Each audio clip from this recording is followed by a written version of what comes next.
I'm Brian Larson, Chief Technology Officer at Superior Consulting Services. Welcome to Part 5 of our video series on the Power BI toolset.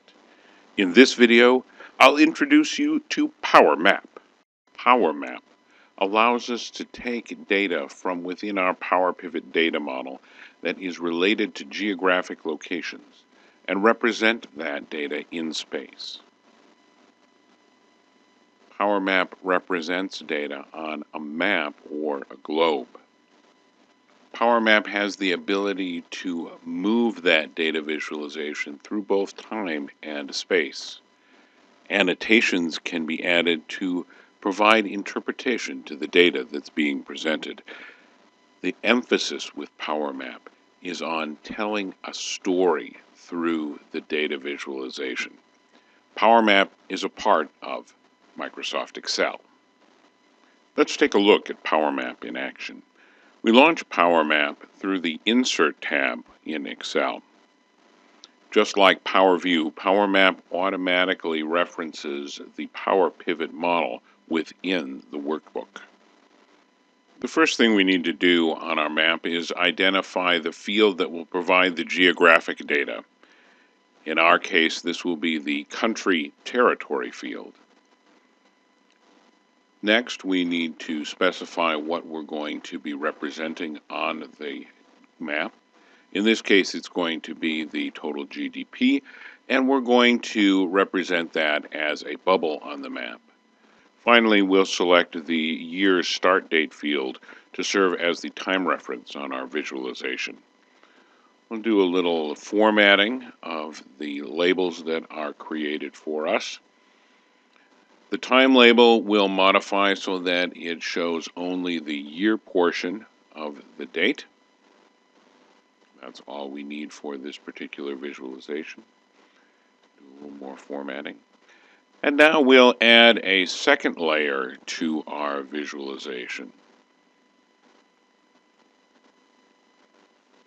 This layer is also going to use the country territory field as the geographic reference.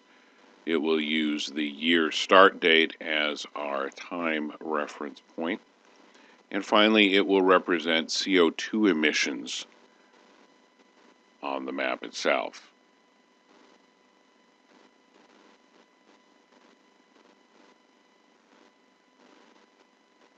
Now let's move our globe around to the area that we want to visualize. In this case, we're going to look at data for the United States. So we're going to position the U.S. so that the height of the bar and the size of the bubble can both be seen readily.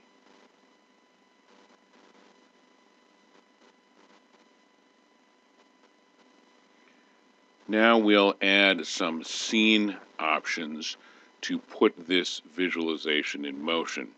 First, we'll give the scene a nice, meaningful name here so we can identify it as we work with it.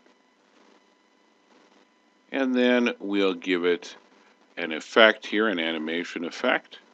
And finally, we'll give it a date range to work off of. We're going to start on January 1st of 1960 and run this scene through January 1st, 1995.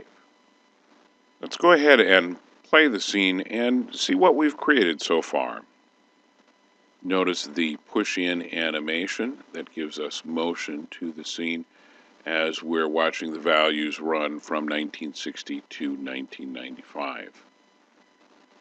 We'll exit that preview mode. And let's add a text box here so we can give some interpretation to what we're seeing in this scene.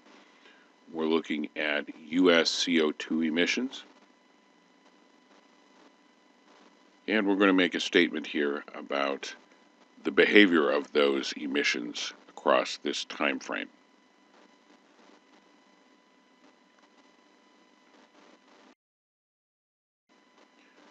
We'll format that box and place it in a location where it's not covering up any of the meaningful data on the map. Now we're going to copy our current scene and add a new scene. We'll begin editing this scene by moving to a different portion of the world that we want to visualize now with this second scene. We want to show data for China, Russia, and India. So we've positioned things accordingly. We'll go ahead and edit our text box. We'll note that we're now looking at Asia and make a statement about the behavior of CO2 emissions and GDP that we're going to see here. Next, we'll adjust the settings for this new scene. We'll change the scene name. And we'll use the flyover effect this time for variety. We're going to run this scene from January 1st, 1995 through December 1st of 2010. Now we have our visualization exactly as we want it.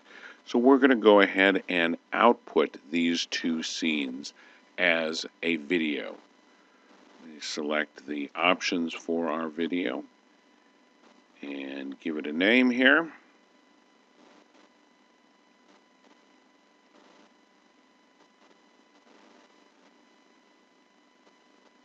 And we'll go ahead and let that render. We'll speed up the rendering process in our demo video here just a bit so that we can see the results. Once the rendering finishes, we have a video that we can then preview. And here's the results of our two scenes. As with PowerView, PowerMap allows us to create very effective visualizations in a short amount of time. But with PowerMap, the emphasis is on telling a story in space and time. Be sure to continue on to part 6 of our series to learn about sharing Power BI content with others. If you're looking for additional information or assistance with any of the Power BI tools, please check out our website at www.teamscs.com.